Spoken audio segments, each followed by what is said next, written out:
Here's the big question. How are agents like us, who didn't get an opportunity to invest in a franchise early, who are spending time and money to sell homes, building someone else's saleable asset? How do we grow a business but still build wealth? Have an exit strategy, and get a piece of the pie that's not dependent on us working more hours and every weekend? That is the question, and this podcast will give you the answer. My name is Jay Kinder. My name is Al Stasek. And I'm Michael Reese. We are your hosts, and welcome to the One Big Fire podcast. Welcome to the One Big Fire podcast. I'm here with Nikki Klein. Nikki, how are you doing today? Can you hear me? I can't hear anything. Can you hear me? I can hear you fine. That's interesting. We blew out the audio right out of the gate. Hang on a second. I can't hear anything. I'm having a hard time. Well, we could hear each other earlier, so let's see what we can do here. Wonder if I should come back in. Can you hear me speaking?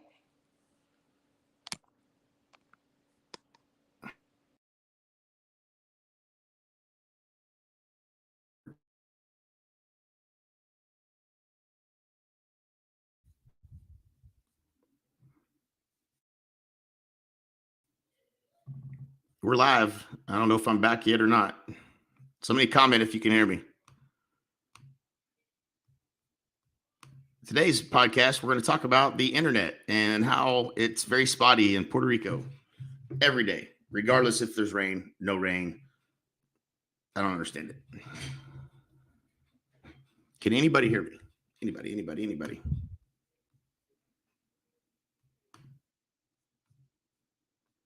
Okay, you can hear me. All right, so we'll see if Nikki Klein makes it back. We could, in the meantime, we could talk about the post that I made today. If anybody happened to see that post today, anything you want to ask me or anything that you takeaways from that, I'd be happy to talk about it. If you haven't seen it, go to my Facebook page. Today, there's a post. Here we go. There's Nikki. All right.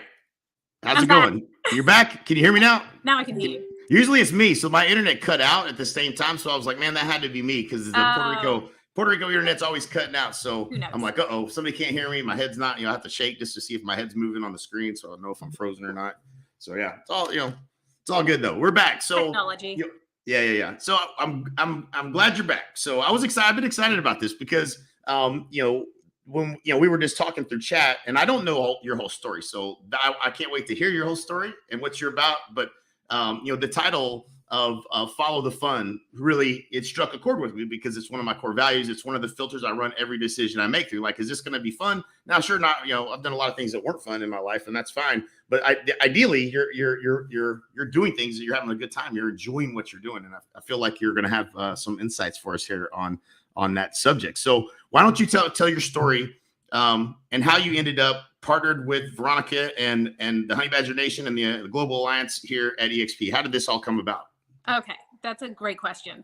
So I got my license in 2014. I think the first year of real estate, I think I made like $3,000. It was really, really interesting year. I worked so hard. I closed a lot of rentals.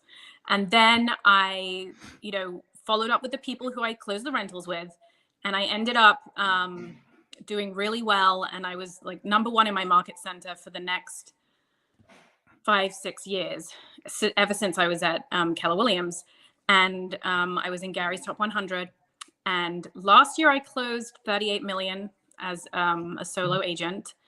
And I was really struggling building a team. I know that there are certain models out there. And what I realized was that I was really trying to follow a model that didn't resonate with me.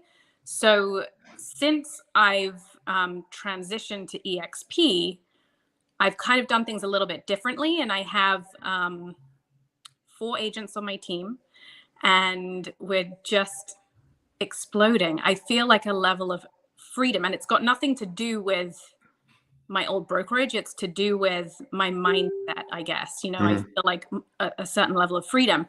And the way I met Veronica is about 3 or 4 years ago, we were at a dinner together and she walked in the room and I was like, this woman's energy is unbelievable. I need to sit next to her. So I ran and sat next to her and spoke to her the whole night. And she never talked to me about EXP ever. Right. And the whole time I've known her, she never talked about EXP. She always came from contribution. She always was just there for me if I had questions. And we just had a really tight bond. And eventually I was like, I need to be in this woman's world. Like, she is such a giver. Yeah. It was like a no-brainer. And so what I recognized is when I moved to EXP, it was really about the entrepreneurial spirit and agents helping agents. And that was like, that's like my love language. If I can help other people succeed and we all succeed together, it's like, what's better? That's it right there. There's nothing more fun than that. There's nothing more fun than that, period. Right. And so, you said something that I don't hear that often, but I know that it's something that most people experience with teams that come over is was there something different in the way that, the way that EXP is set up that made you look at the team differently? What was that? And it's obviously energized you and it's working and it seems like it's a big thing. So what was it that allowed you to maybe look through a different how to operate a team? Like a different lens. I think the connection. Okay. Can you hear me? The connection cut out for a little bit. That was me again. Okay. Yeah, I can hear you. Okay. Yeah. Did you hear? Did you get the question? I had the question. I got the gist. I think basically me, I kept feeling personally for me, this may not resonate with a lot of people. Maybe it will. I kept feeling like a failure. Like I was never doing what I was supposed to be doing to grow a team. I was looking at all the people on stage who were super successful. And it just, I was following somebody else's dream and vision instead of following my heart and soul's calling, right? So I think when you do that, when you see people who are so successful and you try and follow what they're doing instead of what resonates with you, you're not going to succeed. You have to do things that speak to you and your heart. And so I just set up my team a little bit differently. I really like the way that my team can be compensated at EXP. It's a lot more freedom. And so it's more of an attraction for me. I'm able to explain why I think this is such a great idea to the people who are in my world. And the energy is contagious. When you have people around you who love what they're doing and they're getting compensated for it and it feels fair and right, that what's better than that? Yeah. Absolutely. You have more freedom. You have more flexibility. Yeah. You said a minute ago, your entrepreneurial spirit, like you have the ability to be an entrepreneur at EXP and structure things however you might want to structure them, right? Exactly. Yeah. And so at some companies, you could say that you are a real estate agent and it kind of ends there.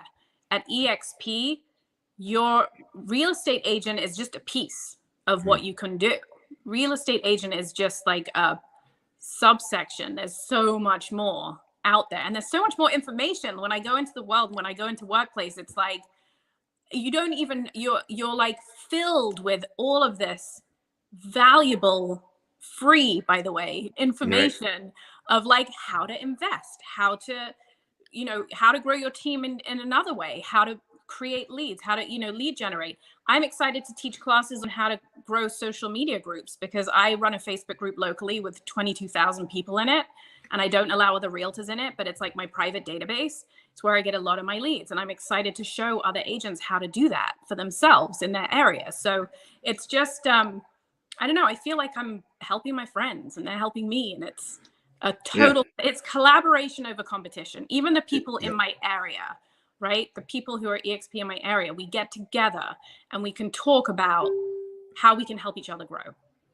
It's a huge collaboration. It is. And it's, you said, you talked about two things there that I wish I could have people truly understand the value of what it is that you're saying, because it's really hard to like explain that and people go, oh yeah, collaboration, that sounds great. I get it. Like you almost have to experience it kind of thing, right? Well, like telling people what you think it's like to have a kid, and then you have a kid, you're like, oh, right, totally different. You have I don't to know be in it. You have to. That's a great analogy. I'm assuming. Obviously, I've never had a kid, so that's what it's like, though. I'm telling you. Yeah, that makes a lot of sense. Actually, it really is. So the it's pretty interesting, right? Like when you come from, a great company by all accord is great company, Keller Williams. There's nothing wrong with Keller Williams, but it's so stark night and day difference, right? Like I wonder, I mean, from your perspective, what is the difference? What do you think drives? I mean, I have my own opinion, right? But like, what do you feel like drives the difference in this energy and this collaboration and this, I don't know, this abundance type mentality that you find, at EXP that you'd I feel like I've never seen it anywhere. Okay. So for me, I love Keller Williams because I think it helped me grow. But Right. I reached a certain point where I wanted more. Like I felt like I was struggling with sometimes inside yourself, you just feel like there's something missing or that you need more or that there's just something. Mm-hmm. And so for me, I felt like I had grown to where I could grow at Keller Williams. I was addicted to achievement at Keller Williams. Like I needed to get those medals. If I was second place, that was not okay. And I was focused on the wrong thing, right? Like I'm focused on the medals, but why do I care about the medals? So I can show other agents. No one else cares about that, right? No one else cares. It's like an egoic thing. So for me, it was like, I need to get out of the environment where I'm constantly striving for awards that don't matter and focus more on how much money am I actually bringing in? How much money am my people bringing in?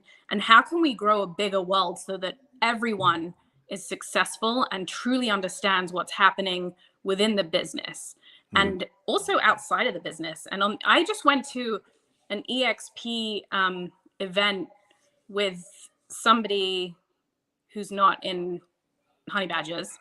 And they had a whole investment event that they invited me to. And I went for a couple of days with a bunch of different EXP agents.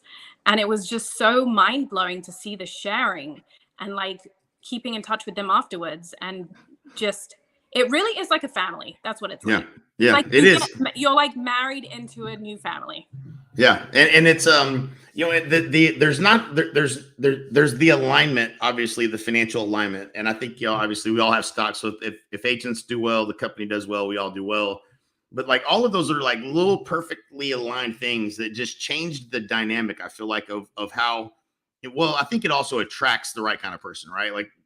We attract people that are opportunity seeking, abundant personalities. Right. And so far and wide, and we don't, and because we're the ones doing the recruiting, if you will, I don't think we do that really recruit. I think we actually just help people that want help and they end up joining us. But that's, we don't go talk to people that aren't abundant, right? I'm not, you're a magnet for what it is that, who you are and what you represent and what you stand for. You're going to attract the kind of people that you want to attract. I don't talk to people that I had a guy today he called me and he talked the whole time about ego and he didn't have an ego yet. He hasn't come to EXP in 3 years and he saw my post today and blah, blah, blah. He's going on and on and on and on. And I hope he joins. I do, but I'm not going to try to recruit him. Either come or don't come. I'm not going to, Well, and that's the thing is I haven't, okay, for me, I moved for different reasons. It wasn't about the agent attraction and the stocks. That wasn't a big draw for me because I was people did try to recruit me and I actually ended up going with somebody who didn't even ever talk about it with me. Right. So for me, it wasn't even about that. It was more about finding a community where I could grow myself as a person, which is what Veronica is all about, by the way, and also grow my team and just be better people, help people in the world, be of service. That to me was the draw. Yeah. Everything else is gravy to me. That's not the reason why I joined. And because of that, and people seeing how I'm growing, they're attracted to that. And I have 3 agents moving from Compass who have been watching. I haven't reached out to anybody. That's not the thing. If people are interested, I'm going to wait for them to call me. That's their journey, right? Yep. I don't want to ever force myself on anyone. Right. So that's the difference is I am doing this because I want everyone in my world to feel better about their world, I want everyone to grow. I want it to just be this massive organization of how can we help other people? How can we give back? What can we do to serve? because it is the law of give and receive. Like when you give, it comes back. Not that you should do it for that, Right. That's just what happens. Yep. Right. Yeah. Yep. Add value to the world. There's a great story. If you haven't heard it, it's worth checking out. It's called The Creature from Jekyll Island. And I had a gentleman share the story with me one day, and it was crazy.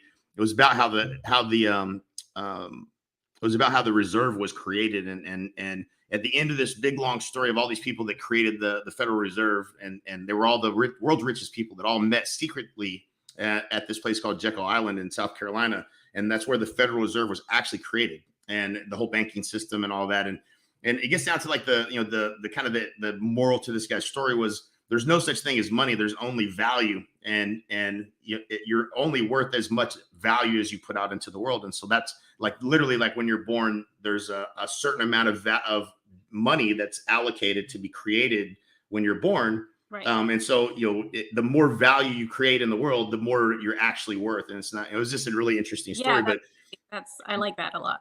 Yeah, it's what it's all about. It's about how much value you can put into the world and the impact you can make on people's lives. And that's the most fulfilling life you can live. And it's period. the most selfish thing you can do because it makes you feel amazing at the end Right. of the day. So be selfish, give back. Right. That's right. I love that. That's great. Yeah. So what, you mentioned that, you have, a Facebook group that's you have in your local market and you're doing things there. And I'm sure that's awesome, right? Like to give back to the community and to create that. What's kind of your vision for like, for at EXP and what does this look like for you in say 5 years? What do you want this thing to look like? So I don't plan that far ahead, but I can appreciate why people do. Because my feeling is when you plan that far and ahead, you're limiting what's possible outside of that. So I just kind of go with the flow and see what happens. I don't really have like a huge plan. Is that disappointing? No, I love it. I love it. And to be honest, like the philosophy of it's probably going to change, right? Like, and that's over the years. I'm just living. I try and live as presently as possible. Oh, I love that. Yeah. Not disappointed, and I don't have just keep plowing through. Be the best version of yourself you can be every single day, and be present and do that every day. And life is good. I saw your post. It was I guess it was your son's birthday, and spending that time being present, and it's probably for me. I think it's why I got it. It is why I got. I know it's why I got into coaching, and really into coaching and helping agents became more of my passion because my oldest son, who's 23 now. Like there was times that I was pulled away from a birthday party or pulled away from a soccer game or on the phone during a game. And I was trying really hard to be successful. And I was paying a lot of different people a lot of money trying to figure it out. But like, it doesn't have to be that way. And so there's just not very many people that are teaching, hey, plan those things first in your calendar and build a life before because why are we doing it? We're doing it so that we can spend more time with our families. It's like this vicious cycle. So you have to set boundaries, right? Right. I will not take any phone calls after 6 o'clock. Right. There's no emergencies in real estate. No. And the thing is, when you start to respect your time like that, so does everybody else. You become more valuable by doing that. Totally. And that's the, it's you have, and for me, in my journey, as a young agent, get in the business, time didn't matter. I'm never thinking about retirement ever anyway. So let's just keep plowing ahead. And it consumed a lot of my life for a long period of time. And that's part of my journey and I'm okay with it. But like, my life got a lot better once I started respecting my time and creating those boundaries. And that was really when, my business started to turn around and everything got better was when I stopped working those ridiculous hours and started really taking control of my life. 100% agree. When I started taking time off, when I started, self-care is really what it is. Like taking time for you, because if you don't take time for yourself, you're giving a half-assed version of yourself to everyone in your world. So it's not fair to them. It's really important to step back, be with your family, be present with them, go get a massage. You want a massage? Go get a massage. Like, don't feel bad about it. You got to look after you, because if you're not looking after you, you can't, there's no way you can look after everyone else. Gotcha. So, all right. So I've got maybe a tough question. Maybe not. It's probably an easy question for you. But so like there are times, and maybe, I don't know if everybody experiences this. I certainly have, like, when people start, giving my journey, like, oh, he was this, he was that. It's like, yeah, all the things in between that happened, the downs, where the valleys were always greater than the peaks of all the accomplishments I've had in my career. The hardest times is what we should start with. Like, let me tell y'all some stories. Like, I can tell some stories that will make y'all want to never be in real estate. And so, like, those were hard times, right? And they're so valuable to me because I learned so much about myself. I learned so much during those times. You couldn't have told me, you couldn't have taught me. I couldn't have bought those lessons any other way. And so those were valuable to me. But, like, how do you balance? Making it fun. Fun was a word that came up, in conversation real early. How do you balance fun and how do you get through the challenging hard times? What's the secret, right? Because this is a challenging business. There's going to be times where you're kicked. Totally. And it still is. Don't get me wrong. It's not all roses. There's a lot of failing forward in this business. But what I've learned to do is leverage the things that I don't like doing. That's how you follow the fun. You get an assistant, right. You hire people to do all the things that take the joy out of it for you. And there are people who find joy in things that you don't like to do. So find those people. True. Right. That's what you do, is you find the people that like doing what you don't like doing, and they're happy. Yes. So that's what I've learned, like, going through the bad times or the rough times, is like, I don't actually have to do this. I can leverage it out. Yep. There's always going to be struggle with growth. That's how you grow. If you're not struggling, you're not growing. That's right. So I don't know what to say about that. I follow the fun and I go where what brings me high, like what brings me light. That's what I do. I believe in I always weigh things by my feeling of, like, heavy. If it feels heavy, that feeling in your stomach, or if it feels light, like, oh my God, this feels amazing. Everyone has their own internal compass. So you can figure out, like, does this feel good to me or does it not feel good? Do I want to do it? Do I not want to do it? Trust yourself. Right. That's how I do it. I love it. Yeah. Well said. That's I'm glad that, that I think everybody needs to understand that there will be struggle. Like, and if you do make it fun, and it's funny because I did the same thing you just did. Your advice was exactly what I did on accident. I didn't know what I was doing. I was just like, I hate this. I suck at that. This doesn't seem like I should be doing it. And that's the shit I delegated. So, like, that was my, my just dumb country redneck way of getting things off my plate early on. And so, but it was refreshing. It was like, like a weight was off my shoulders. Like, I didn't like any of that stuff. Why was I doing that? Like, this is way better. Someone else should do that. And your time is worth more than that. Like, if you're not enjoying the things that you're doing, pay somebody else to do it and spend your time doing the things you love, because that's where your business will grow and thrive. When people can feel the energy of when you're doing things that you love or when you're resistant to it. So that's why it's so important to, like, follow the fun. Yep. I love it. That's great.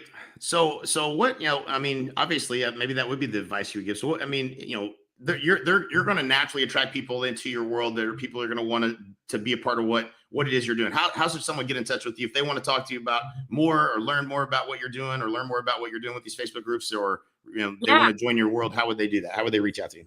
So you can find me on social media, Nikki Klein, Nikk. Oh, it's written down right there, Nikki Klein. Good thing I spelled it right. You could text me. Probably don't call me, but text me, 561-325-9687.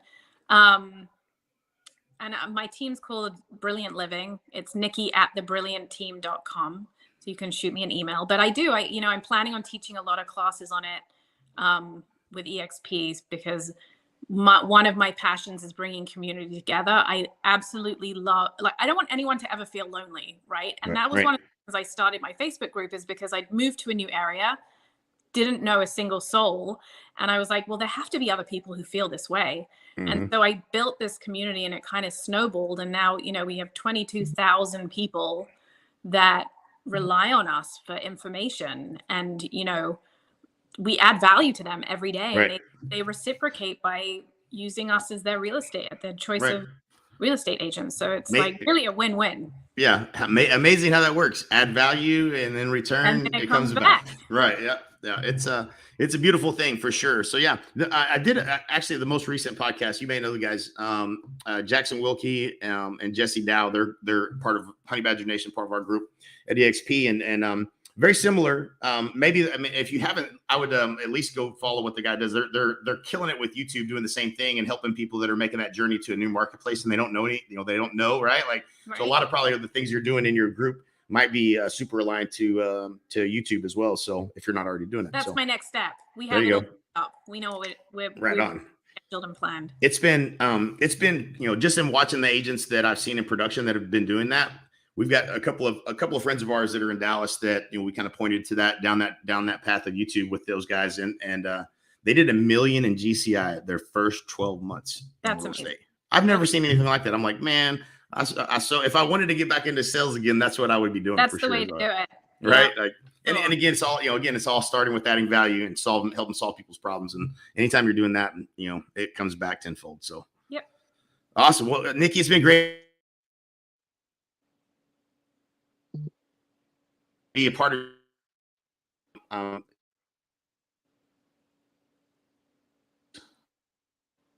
Lost your sound, but thank you for having me. If you can hear me.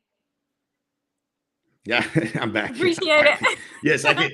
Thank you so much. I appreciate it. And if there's anything I could ever do for you, I'm at your service, and it's a pleasure to be in business with you. Thank you. Likewise. All right, take care. Thanks.